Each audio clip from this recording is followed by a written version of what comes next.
오늘 말씀은 베드로 전서입니다. 베드로 전서는 베드로 사도가 소아시아에 흩어진 나그네들에게 쓴 편지인데요.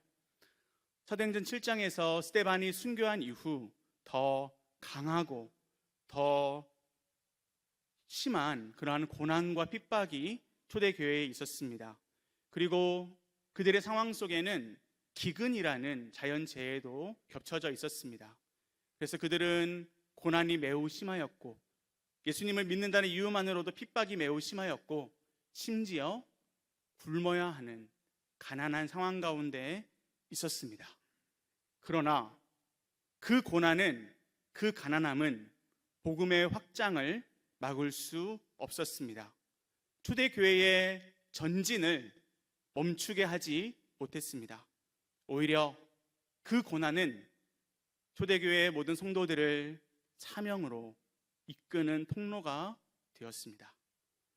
베드로 사도는 고난 뒤에 있을 영광에 대해, 그리고 산 소망에 되시는 부활의 예수님을 오히려 더 바라보라고, 그리고 더 닮아가라고 초대교회 성도들과 또 이 시간 우리에게 독려하고 있습니다. 예수님을 믿는 우리, 더욱 소망이 되시는 예수님만 바라보며 그렇게 예수님을 전하며 나아가는 저와 여러분 되시기를 간절히 원합니다. 복음을 준비하기를 원합니다. 이 시간 선교팀도 있고, 그리고 CAB와 CAA를 들으신 우리 자랑스러운 성도님들도 계시고, 그리고 삶의 영역 속에서 우리가 정말 청년으로서 그렇게 사탄과 싸워 이기며 나아가며 군사로서 그렇게 복음을 전하며 나아가는 우리의 사명이 있는 줄로 믿습니다. 우리는 복음을 준비해야 합니다. 근데 앞서 목사님께서 정답을 다 말씀하셨습니다. 알고 준비하고 행하는 것, 어쩌면 그것이 오늘의 핵심인데요. 복음을 준비하는 우리가 되기를 원합니다. 오늘 베드로 전서 본문에는 이 복음을 준비하는 그 원리와 핵심이 담겨져 있습니다. 오늘 그 원리를 붙잡고 진정 복음으로 준비되어지는 저와 여러분 되시기를 간절히 원합니다. 그리고 첫 번째는 바로 우리 마음 가운데 예수 그리스도를 주로 삼아야 합니다. 베드로전서 1장 6절의 말씀인데요. 우리 이 말씀을 함께 한 목소리로 읽겠습니다. 그러므로 너희가 이제 여러 가지 시험으로 말미암아 잠깐 근심하게 되지 않을 수 없으나 오히려 크게 기뻐하는도다. 이 말씀을 보면 우리 하나님께서는 신자에게 고난을 지워주지 않으시고, 고난을 싹 치워주지 않으시고, 이 고난 중에서도 기뻐할 수 있는 능력을 주십니다. 그것이 바로 무엇입니까? 이것이 1장의 핵심인데요. 소망입니다. 한번 따라해 보실까요? 소망이 있습니까?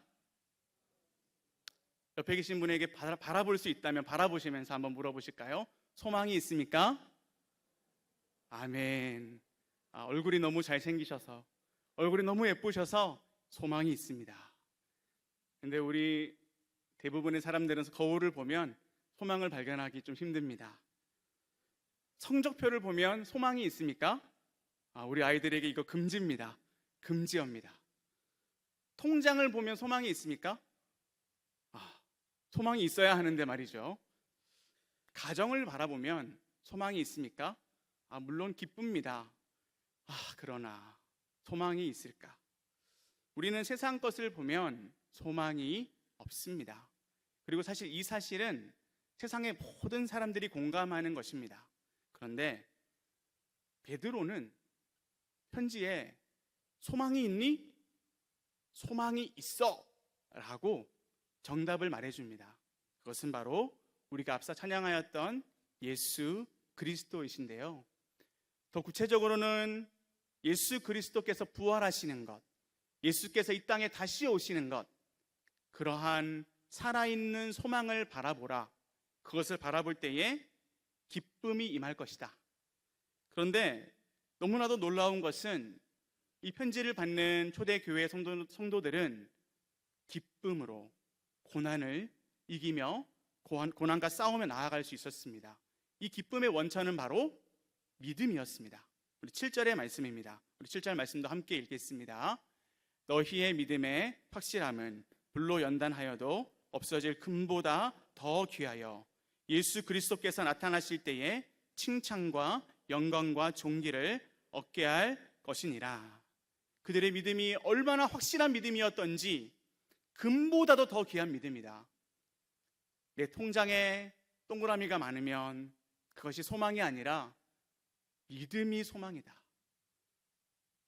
예수님께 결국 영광, 칭찬, 존귀를 얻게 되는 그러한 금보다 귀한 믿음, 저와 여러분에게 그러한 믿음이 더욱 그러한 믿음으로 자라나고 그러한 믿음으로 살아가는 저와 여러분 되시기를 간절히 원합니다. 어려운 일을 당합니다. 똑같이 어려운 일을 당하는데 어떠한 반응을 보이는지는 다릅니다. 특별히 많은 어려움들이 있을 수 있습니다. 이번 주간에도 장례가 있었고요. 여러 가지 죽음, 어려움, 육신의 아픔, 경제적인 어려움들, 많은 것들이 우리를 무너뜨립니다.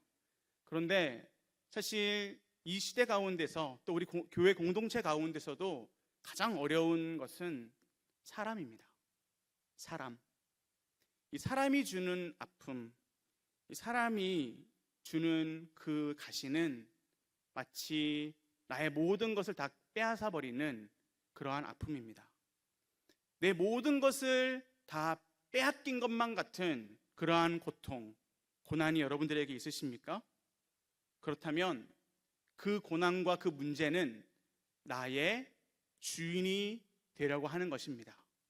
그런데 그때 우리는 다시 이 말씀을 주목하며 바라보며 기억하기를 원합니다.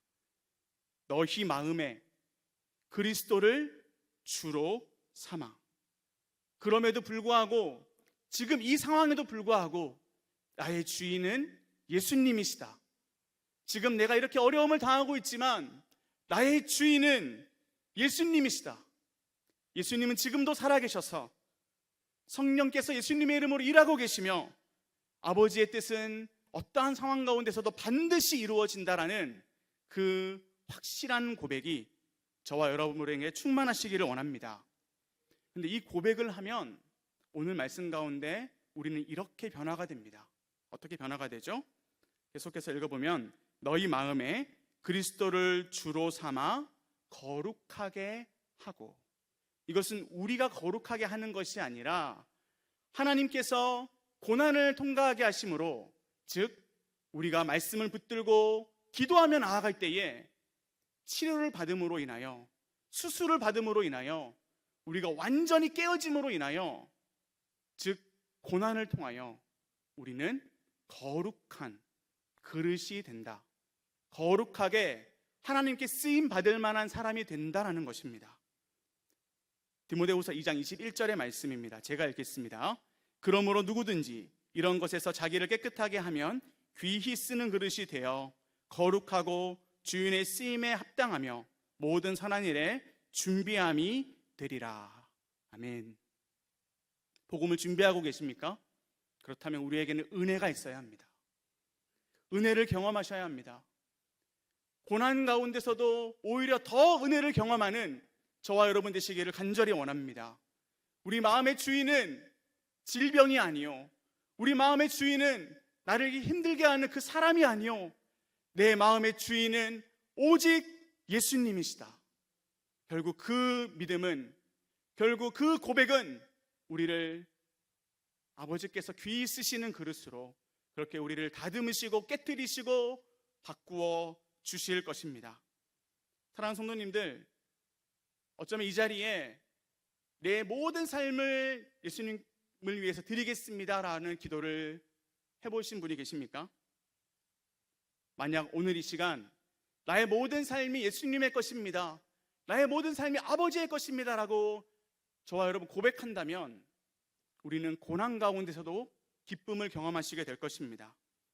고난이 가득한 인생, 어려움이 계속해서 몰려오는 상황, 흩어진 나그네와 같은 우리의 삶이라 할지라도 그 흩어진 나그네는 이 땅이 주인이 아니요, 이 땅이 영원히 살 곳이 아니요, 오직 하늘을 바라보며 영원하신 예수님을 바라보며 예수님의 영광을 바라보는 그러한 자들의 고백인 것입니다. 고난 중에 계십니까? 오히려 고난을 통해서 일할 하나님을 더 기대하며 기도합시다. 고난 중일수록 더 우리가 엎드리고 더 깨어지며 그렇게 묵묵히 기도로 나아갈 때에 우리는 사명자로 더욱 준비될 줄로 믿습니다. 두 번째는 삶으로 준비해야 합니다. 우리 15절 중반절에서 16절까지를 다시 한번 함께 읽겠습니다. 너희 속에 있는 소망에 관한 이유를 묻는 자에게는 대답할 것을 항상 준비하되 온유와 두려움으로 하고 선한 양심을 가지라. 이는 그리스도 안에 있는 너희의 선행을 욕하는 자들로 그 비방하는 일에 부끄러움을 당하게 하려 함이라. 아멘. 초대교회 성도들은 대답할 것을 항상 준비하였습니다. 그리고 그것을 전하는 자의 태도는 온유함과 두려움이었습니다. 그리고 그들은 선한 양심을 가졌는데요, 이 선한 양심은 곧 선한 행실이었습니다. 그들이 뺨을 한 대를 치든 두 대를 치든, 그들이 어떠한 고난으로, 어떠한 비방으로, 어떠한 욕으로 그들을 괴롭히든 그들은 선한 행실로 응수하였고 오히려 선하게 그들을 사랑하였습니다. 초대교회 시대 이 복음 전파, 복음 전도가 어떻게 진행되었는지를 연구했던 마이클 그린이라는 신학자가 있는데요, 그는 그 연구에 따르면 초대교회의 전도는 80% 이상이 평범한 그리스도인들의 전도였다. 즉 교회 지도자들로 인한 그러한 전도는 20%였으며 평범한 성도, 즉 평범한 그리스도인으로서 복음을 전했던 그러한 사례가 80%였다라고 분석하고 또한 얘기하고 있습니다. 그 평범한 그리스도인은 그들의 주변에 가족이 있었고 또 그들의 직장 가운데 비기독교인들이 있었고 그리고 자신이 잘 아는 사람들, 그들에게 자연스럽게 복음을 전했던 자들이었습니다. 복음을 전해야 합니다. 왜냐하면 그들이 나 교회 가고 싶어 라고 스스로 나올 가능성이 거의 없기 때문입니다. 그런데 이렇게 가족에게, 직장 동료에게, 주변에게 복음을 전하는 이 평범한 그리스도인들에게는 몇 가지 특징이 있었습니다. 그것은 바로 첫 번째는 그들에게는 충분한 성경 지식이 있었습니다.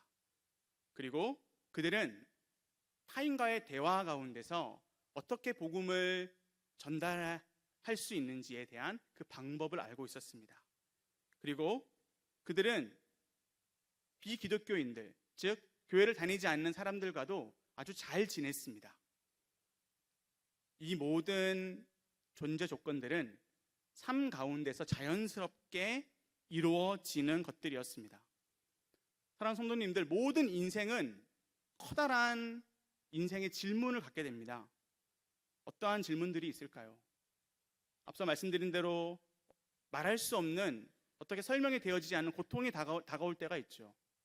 그런데 그때 상실을 함께 공감하는 것보다 오히려 그 고통을 통한 깊이 있는 인생을 보여주었던 것이 그리스도인이었습니다. 그들이 보여준 기독교는 상황에 좌우되지 않았습니다. 그들은 돈이 있든 돈이 없든, 그들에게 고난이 찾아오든 예수님을 믿는다는 그 이름만으로 감옥에 가든 그들은 참된 만족이라는 그러한 기준을 제시하는 자들이었습니다.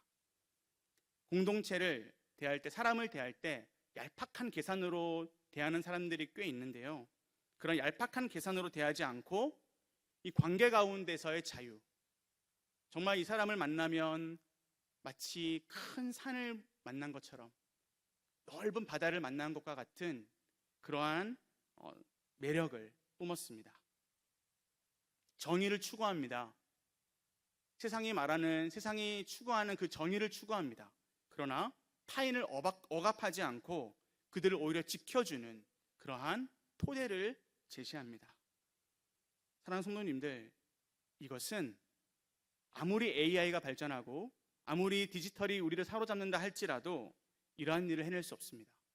이것은 초대교회이든 지금이든 이 복음만이, 우리의 삶으로 나타내어지는 복음만이 이것이 얼마나 살아있는 것이며 이것이 얼마나 세상과 다른 것임을 보여주는 그러한 것인데요, 이 일을 저와 여러분만이 해낼 수 있다는 것입니다. 우리 마지막 세 번째는 바로 이 삶과 함께 사랑으로 준비해야 합니다. 우리 다시 한번 앞서 읽었던 15절 중반절과 16절의 말씀을 우리 한 번 더 읽겠습니다.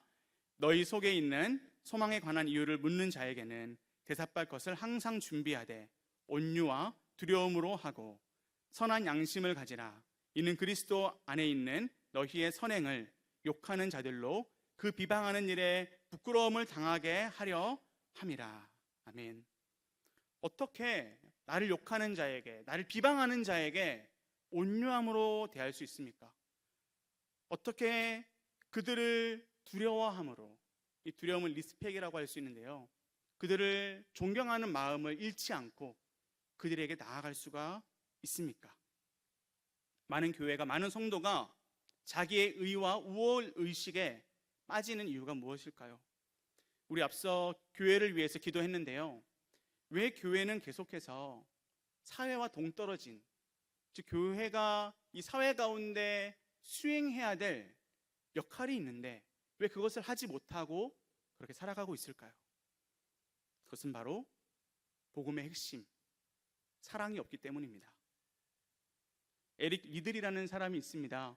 아마도 잘 아실 텐데요, 올림픽 금메달리스트이자 영화 불의 전차의 실존 인물이지요. 그는 후에 선교사가 됩니다. 복음을 전하다가 2차 대전 당시에 일본군에 의해서 중국의 산둥에 있는 수용소에서 그의 이제 일생의 마지막을 보내게 됩니다. 그는 44살에 이제 죽게 되는데요, 그 당시 잡혀온 많은 선교사들이 있었습니다. 근데 그 선교사들은 상당히 이기적이었습니다. 그리고 계산적이었습니다. 그 수용소에서도 그곳에서조차 자기의 이익을 챙기는 그러한 선교사들이 있었습니다. 그런데 그들 중에 완전히 다른 모습을 보였던 선교사가 바로 에릭 리들이었습니다. 자신을 걱정하기보다는 수감자들을 돌보는 수감자, 성경과 또 과학 수업을 열어서 그 수감 중에도 그들을 가르쳤던 선교사, 아이들을 위해서는 매일매일 연예인이 돼서 게임을 해주고 또 같이 댄스 타임을 했던 그러한 선교사. 그의 삶은 누가 보아도 한마디로 사랑이었습니다. 사랑하는 성도님들, 우리에게 물어봅니다. 당신의 소망은 무엇입니까? 그때 우리는 온유함으로 그들에게 다가갈 수 있어야 합니다. 우리는 예수님을 닮은 성품으로 그들을 대해야 합니다.